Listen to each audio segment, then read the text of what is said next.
Hi everyone, नमस्कार. आणि आज आपण बघणार आहे की 30 नंतर मेकअप कसा करायचा, वाढत्या वयावर मेकअप कसा करायचा.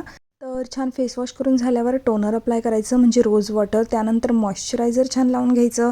आणि मी आज अप्लाय करणार आहे CC क्रीम.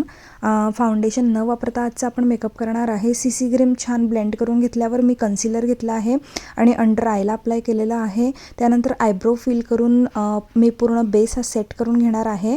आणि हे बघा तुम्ही, कॉन्टोरिंग आणि ब्लश आणि हायलायटर मी इथे अप्लाय करते शुगरच्या पॅलेटमधून. आणि थोडंसं नोज कॉन्टोरिंगसुद्धा करून घेणार आहे मी अशा पद्धतीने, सो दॅट छान असं शेप मिळतं, डेफिनेशन मिळतं आपल्या चेहऱ्याला. आणि हायलायटरने थोडंसं ग्लॉसी लुक येतं. आणि सेम जी पॅलेट आहे ती मी आय शॅडो म्हणून यूज करणार आहे. तर ब्राऊन आणि पिंक जो कलर आहे ना तो अप्लाय करून घ्यायचा आणि त्यावर शिमरी जो शेड आहे हायलायटरचा तो अप्लाय करून घ्यायचा. आणि छान आय लुक क्रिएट झालेला आहे. आणि काजळ आणि आयलायनरने मी आय लुक कंप्लीट झालेलं आहे माझं. आणि त्यानंतर जो तुमचा फेवरेट लिपस्टिक शेड तुम्ही वापरून असं कंप्लीट लुक करू शकता. आणि किती छान फ्लॉलेस असा होतो हा लुक. आणि याचं पूर्ण ट्युटोरियल चॅनलवर अवेलेबल आहे, तर ते नक्की जाऊन बघा. डिटेलमध्ये मी सांगितलेलं आहे. आणि see you in the next one. Bye bye.